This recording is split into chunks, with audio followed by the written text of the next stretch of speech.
Казакстандын Бириккен Улуттар уюмунун Коопсуздук кеңешиндеги төрагалыгы Улуу Британияда талкууланды. Ушундай эле жолугушуу 2 жыл мурда болгон. Бирок анда дүйнөлүк коомчулуктун Казакстандын буунун Коопсуздук кеңешиндеги туруктуу эмес мүчөлүгүнөн күтүүлөрү жөнүндө сөз болгон. Күн тартибинде ал күтүүлөр канчалык акталганы башкы тема болду. Саясий партиялардын өкүлдөрү, саясат жана маданият таануучулар Казакстан коюлган тапшырмаларды ийгиликтүү аткарды деген бир ойго келишти.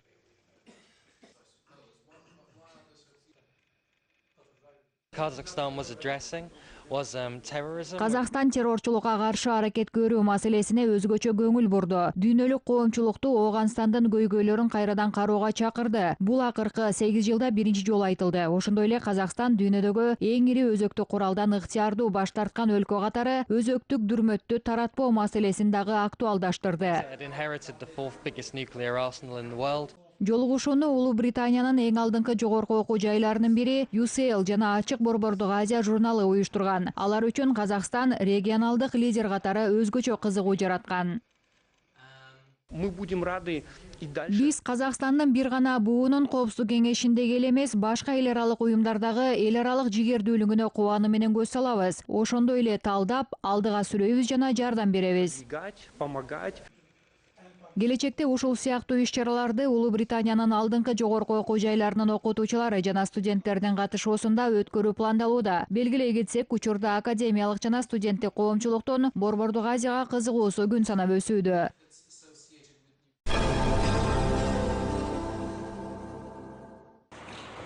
Астана эл аралык каржы борбору Кытайдын тажрыйбасын үйрөнүүдө. Казакстан өзгөчө каржылык, технология жана жашыл каржыны өнүктүрүү жана урбанизация чөйрөсүндө кызматташууга кызыктар. Иш башкаруучу Кайрат Келимбетовдун айтымында, каржы борбору менен Пекин, Шанхай жана Ханчжоунун ири компаниялары ортосунда биргелешкен ишмердүүлүк жөнүндө макулдашуу жетишилген. Айта кетсек, кийинки жылы эл аралык каржы борбору региондогу эң ири эл аралык институт инфратүзүмдүк инвестициялар Азия банкы менен иштешет. Действительно, Китай очень сильно. Кытай жаңы каржылык технологиялар алкагында чындап эле алдыга кеткен. Биз санариптик технологиялар алкагындагы жетишкендиктер тууралуу билебиз. Бүгүн биз өнүгүү жана электрондук коммерция алкагында белгилүү технологияларды пайдалануу үчүн бир катар компания менен кызматташабыз. Казакстан инвестициялык абалын жакшыртууда. Макроэкономикалык туруктуулук, жеңилдиктер, өнүккөн инфраструктура жана унаа системасы чет өлкөлүк бизнестин кызыгуусун жаратып жатат. Европа экономикалык кызматташтык жана өнүгүү уюму менен өнөктөштүктүн орношуу өлкөдөгү инвестициялык жараяндардын күчөшүнө жол ачат. Гарвард университетинин Борбор Азия тарыхы, заманбап тышкы жана ички саясий жараяндарды изилдөө программасынын жетекчиси Наргиз Кайсенова ушундай пикирде. Привлекательность Казахстана, конечно, в том, что это все-таки довольно большая. Казакстан чоң мамлекет, экономикасы өнүгүп жатат. Биздин өлкөнүн геостратегиялык абалы инвесторлорду кызыктырууда. Мен оюмча, Европа экономикалык кызматташтык жана өнүгүү уюму менен өнөктөштүк орнотуубуз абдан маанилүү. Ал бизге алдыга жылууга жардам берет деп ойлойм. Оно поможет нам двигаться дальше. Аймактарда өздөрүнүн инвестициялык тартымдуулугун жогорулатууда. Актөбө аймагы алардын катарында. Келечектүү инвесторлордун айтымында, аймак пайдалуу кендерге бай. Аны менен кошо өнөр жай, өнүккөн логистика үчүн жакшы мүмкүнчүлүктөр бар. Биз алдыңкы технологияларды тартууга даярбыз. Ошондой эле биргелешкен долбоорлорду ишке ашыруу учурунда жергиликтүү үлүштүн сакталуусуна маани беребиз. Чет өлкөлүк ишкерлер өлкөнүн түштүгүнүн да мүмкүнчүлүктөрү жогору дешет. Алар Чымкенттеги бир нече ири долбоорго инвестиция салууга кызыктар экенин айтышты. Токума фабрикасы, акимчилик имараттар жана Чымкент Сити аймагындагы сейилбактын курулушу алардын катарында. С начала года привлечено инвестиции в основной капитал города. Жыл башынан бери шаардын негизги капиталына 524 миллиард теңге инвестиция түштү. Бул өткөн жыл менен салыштырганда 3 эсеге көп. Азыр биз инвестиция тартуу боюнча биринчи орунда экенибизди белгилеп кетким келет. Экономиканы диверсификациялап, негизги тармактарды өнүктүрүү боюнча масштабтуу долбоорлорду ишке ашыруу үчүн стратегиялык өнөктөштөр керек дешет серепчилер. Демек, өз иштеринде заманбап технологияларды колдонгон чет өлкөлүк инвесторлорду тартууга басым берилет. Ал үчүн өлкө нормативдик укуктук чөйрөнү жакшыртып, инфраструктура менен колдоо аракеттерин өнүктүрүүдө. Бул багытта көрүнүктүү ийгиликтер бар экенин белгилеп кетүү керек. Казакстандын Дүйнөлүк банктын Doing Business рейтингинде 28-орунга ээ болуусу ушуга далил.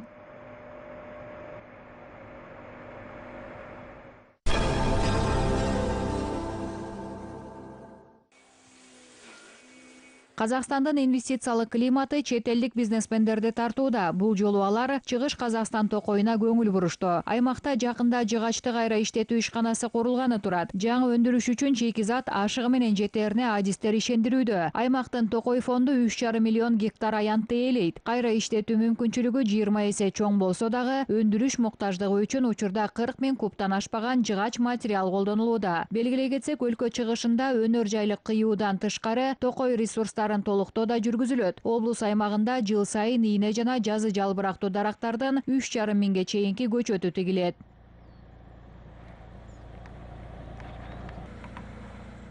Есть, значит, у нас ряд перерабатывающих компаний, которые тоже... Бизде толук кайра иштетүү менен иш алып барган бир катар жыгач иштетүүчү ишканалар бар. Келип биздин шарттарды кароого жана мүмкүнчүлүк туура келсе, өндүрүштү уюштурууга даяр кытайлык эмерек компанияларынан кызыгуу болуп жатат. Значит, организовать производство. Казакстан менен Украинанын аграрчылары тыгыз кызматташат. Эки өлкөнүн агроөнөр жай секторунан мамлекеттик жана жеке компаниялары космостук мониторинг технологиялары жаатында байланышты күчөтүүнү көздөп жатат. Адистердин айтымында бул жердин абалын так көрүүгө шарт түзөт. Айта кетсек, айыл чарбасы Казакстан менен Украинанын экономикасынын эң башкы тармактарынын бири. Сейчас в Казахстане проводятся научные исследования. Азыр Казакстанда спутник мониторинг технологиясын ишке киргизүү боюнча илимий изилдөө иштери жүргүзүлүп жатат. Андан ары бизде казакстандык эстештерди заманбап технологияларга окутуу планы бар. Ушуга байланыштуу биз казакстандык спутниктерди эл аралык экспертиза жана спутник маалыматтарын иштетүү боюнча экспертиза маалыматтары менен толуктайбыз жана аны жасоого, тутум түзүүгө эстештерди үйрөтөбүз. Как можно это делать? Создать систему. Айыл чарба жерлерине космостук мониторинг айдоо аянтын жана жерлердин булганышын баалоону, жыйноо иштеринин мөөнөтүн көзөмөлдөөнү камтыйт. Адистер эң жаңы технологияны ландшафттык түзүмдү изилдеп үйрөнүүгө кеңири колдонууну көздөп жатышат. Карты неоднородности, которые мы предоставляем, используют для того... Казакстанда лиман деп аталган суу көлчөлөрү бар. Кээде айдоо аянттары менен талаа чектери өзгөрүп кетет. Анткени кар жайт кетет. Анан талаада суу калганын же жоктогон кароо үчүн биздин маалыматтарды пайдаланып көрүүгө болот. Талаага техника чыгаруучу убакыт келгенин карап көрө алабыз. Биздин ар түрдүүлүк картасы мына ушундай маалыматтарды тактап көрүү үчүн сунушталат. Можно уже, чтобы техника выходила. Белгилей кетсек, Казакстан менен Украина айыл чарба техникаларын куруу, мал чарбасы, дыйканчылык жаатында кызматташууну кеңейтүүгө кызыктар.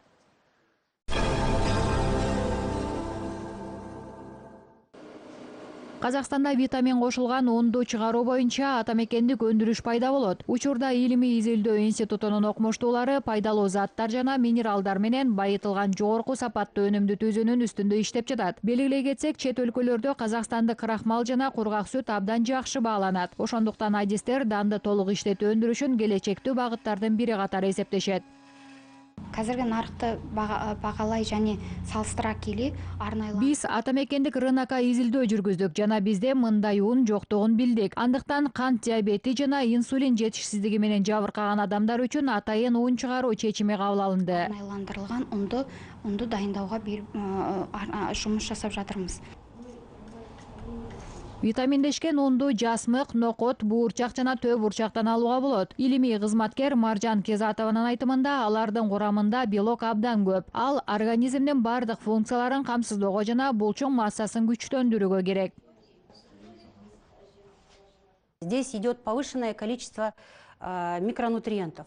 Мында микронутриенттердин санын жогорулатуу жүрөт. Анан ундун өнүмдөрүнүн белоктук жана азыктык баалуулугу жогорулатылат. Атап айтканда, андан ары ошол өнүмдөрдөн химиялык курамы бир кыйла сапаттуу азыктарды алууга болот.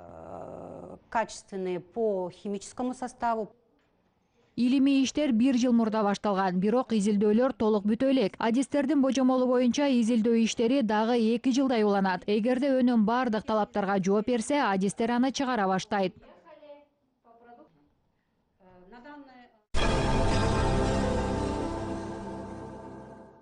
Казакстан 2021 экологиялык жактан таза жашылча жана мөмө жемиштерди өндүрүү боюнча Борбор Азия лидери болууну максат кылууда. Ал үчүн аграрчылар өсүмдүктөрдүн селекциясына өзгөчө көңүл бурганы турат. Мында жаңы технологияларды жана агрономия илиминин акыркы ойлоп чыгууларын колдоонунун чоң мааниси бар. Біз басқалармен қалай бәсекелесеміз? Жанымызда арзан. Биз башка өлкөлөр менен кантип атаандашабыз? Жаныбызда климаты сонун Өзбекстан бар. Андан башка Кытай жайгашкан. Ал өлкөдө бардык көлөмдө өнүм чыгарууга болот. Тамыр жемиштерди Орусия жеткирет. Азыктар жетиштүү эле. Бирок биз атаандаштыкка туруктуу болуу үчүн экологиялык, органикалык өнүмгө көңүл бурушубуз керек. Биз бүткүл дүйнө жүзүндө тааныла турган өзүбүздүн брендти түзө алабыз. Бренд, яғни басқалардан артықшылық бере аламыз. Фермерлердин айтымында азыр чет элдик мыкты тажрыйбаларды үйрөнүү жана аларды Казакстандын айыл чарбасына колдонууга киргизүү абдан зарыл болуп турат. Мисалы, Түштүк жана Түндүк Америкада белгилүү нөлдүк технологиялар Казакстанда колдоно башташты. Я недавно был в Аргентине, узнал много чего интересного. И эту технологию хочу применить в Казахстане. Мен жакында Аргентинадан көп тажрыйба үйрөндүм. Ал технологияны Казакстанда колдонгум келет. Ушул жылы биз нөлдүк технология боюнча сыноо үчүн 5 гектар жүгөрү жана 3 гектар соя септик. Нөлдүк технология менен биз 5 тонна жүгөрү алдык. Айтсак 1 гектардан 50 центнерден жүгөрү, 15 центнерден соя алынды. Бул сугатсыз нөлдүк технология менен ишке ашты.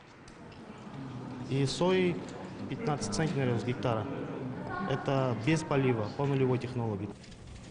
Казакстандын рыногунда жакында пайда болгон дагы бир технология так дыйканчылык. Ал боюнча атайын камерасы бар дрондор менен талаалар тасмага тартылат. Ал материалдардын негизинде фермерлерге көйгөйлүү тилкелерди аныктоого, зыянкечтерди, өсүмдүк ооруларын, түшүмдүн механикалык жабыркоосун табууга жардам берген карталар түзүлөт.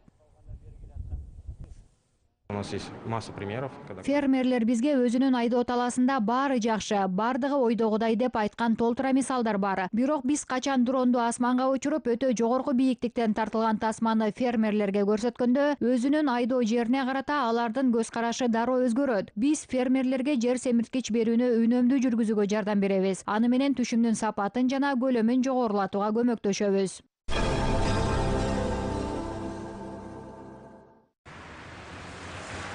Жаңы жылдан тартып Кыргызстанда айдоочулардын жарандык укуктук жоопкерчилигин камсыздандыруу ишке кирет. Ал милдеттүү жана этап менен киргизилет. Кыргыз жарандары учурда өлкөдө болгон 15 камсыздандыруу компаниясынын бирин өз алдынча тандай алат. Каржы рыногун жөнгө салуу жана көзөмөлдөө мамлекеттик кызматы жылдык салымдардын минималдык суммасын санады. Ал 1600 сомду же $22 түздү. Айдоочулар автокамсыздандыруу жолдогу көптөгөн жагымсыз окуялардан алыс болууга жардам берет деп үмүттөнүшүүдө.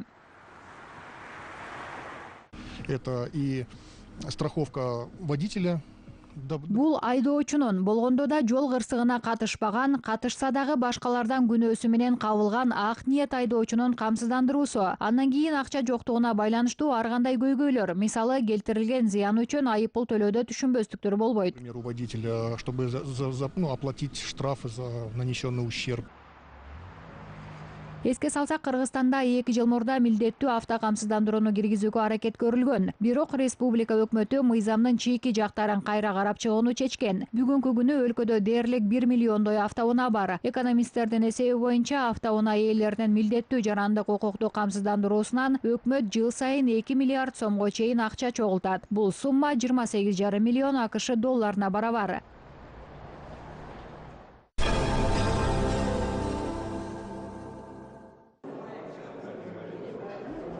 Казакстанда улуу таланын улуу цивилизациялары тарыхый реконструкциялардын жалпы улуттук клубун түзүү керек. Мындай сунушту мамлекет башчысы акыркы макаласында билдирген. Тарыхчы жана изилдөөчү Калиола Ахметжан бул элдин өзгөчө тарыхый эс тутумун ойготуу үчүн абдан маанилүү деп эсептейт. Сактар, гундар жана түрктөр доорундагы курал-жарактар, сот жабдыктар зор маданий мааниге ээ жана аларды реконструкциялоо бабалардын тарыхы жана жашоосу жөнүндө көбүрөөк билүүгө шарт түзөт.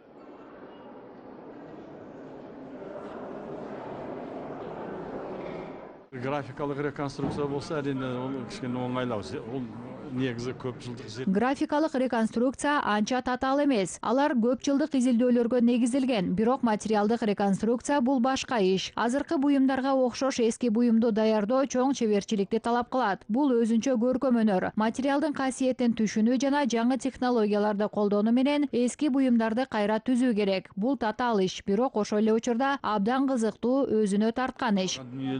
Біздің еліміздің мәдениетін танытуға өте маңызды. Алтын киши Казакстан тарыхындагы эң белгилүү археологиялык ачылыш. Анын жаралуу тарыхы ондогон жылдардан бери изилдөөчүлөрдүн тынчын алып келет. Ага чет өлкөлөрдөн дагы чоң кызыгуулар болуп жатат. Анын дүйнө музейлери боюнча саякаты бир нече айдан бери уланууда.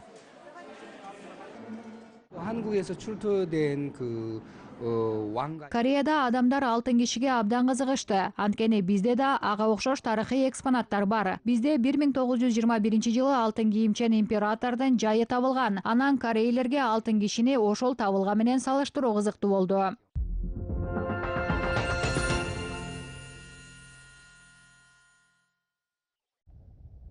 Сейрек табылга, Алтын Ордо доорундагы алтын чөйчөк жана сөйкө табылды. Абдан баалуу экспонат Карагандынын тарыхый аймактануу музейинде турат. Болгон ана күмбөзүн казуулардан ырым-жырым буюмдары кошо көмүлгөн өзгөчө көрүстөн табылган. Идиштин салмагы 400 граммды түзөт. Чөйчөктүн түбүндө түстүү оймолор бар. Белгилей кетсек, археологиялык табылга учурда эң мыкты абалда турат. Ага кошумча казуулардан сөөк, чач сайгыч, кеземе жана тери өтүктүн бөлүктөрү жана скелет табылган. Алардын бардыгы тең АКШ жана Жапонияга лабораториялык изилдөөлөр үчүн жөнөтүлгөн.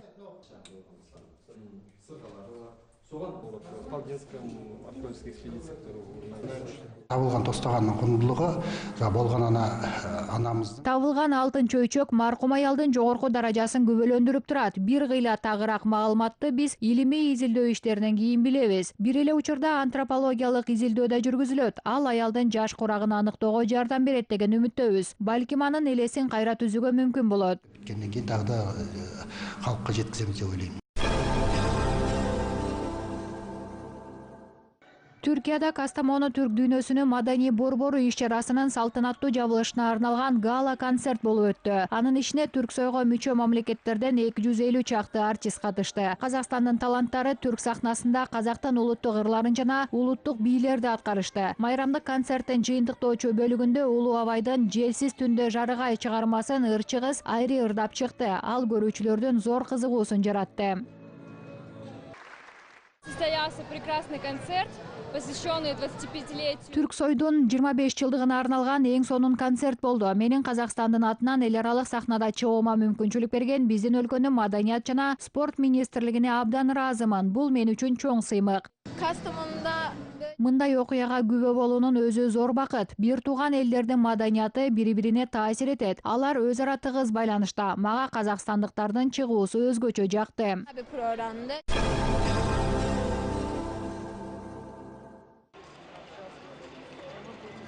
Денис Тендин кыялын орундатуу. Казакстанда кийинки жылы көркөм муз тебүү академиясын ачуу пландалып жатат. Бул тууралуу спортчунун фондунун ишмердүүлүгүнө арналган маалымат жыйында Денис Тендин апасы Оксана Тен билдирди. Анын айтымында Денис ал мектепти Global Skating Academy деп атоону кыялданган. Бүгүнкү күнү көркөм муз тебүү боюнча айтылуу тренер Татьяна Тарасованын катышуусунда анын концепциясы иштелип чыккан. Фонд Денис Тендин башка чыгармачылык долбоорлору, музыкалык жана акындык жыйнагын чыгаруу менен да алектенет. Мы наметили в работе фонда несколько направлений. Биз фонддун ишинде бир нече багытты белгиледик. Бул музыкалык долбоорлорду ишке ашыруу болот. Анын алкагында музыкалык диск түзүлөт жана чыгарылат. Аңгемелер, ырлар жана жомоктор жыйнагы чыгарылат. Айта кетсек, Денисте жетиштүү санда адабий чыгармалар чогулуп калган. Из сказок. То есть у Дениса накопилось достаточное количество литературных произведений. Кошумчалай кетсек, Денистен анимациялык тасманын каарманынын прототиби болот. Мындан тышкары белгилүү кинорежиссер Тимур Бекмамбетов казакстандык спортчунун сценарийи боюнча келерки жылы Сокур сүйүү көркөм тасмасын тартууну убада кылды. Этот фильм будет сделан, он находится в подготовительном процессе производства. Бул тасма тартылат жана азыр ага даярдануу жүрүп жатат. Кийинки жылдын 3 айынан баштап ишке киришебиз. Тасманы тартуу башталат. Биз азыр режиссер тандап жатабыз. Тасма англис тилинде болот. Иштей турган режиссерлор Америкадан болот жана өндүрүү дагы Америкада жүргүзүлөт. Тасма жаштардын өз ара мамилесине арналган сүйүү жөнүндө болот. Фильм посвящен отношениям молодых людей, фильм про любовь. Денис Тендин коомдук фонду атактуу фигурист өзү уюштурган муз үстүндөгү көңүл ачуу иш-чарасын улантууну көздөп жатканы белгилүү. Ошондой эле жаш спортчулар үчүн мастер-класстар өткөрүлөрү күтүлүп жатат.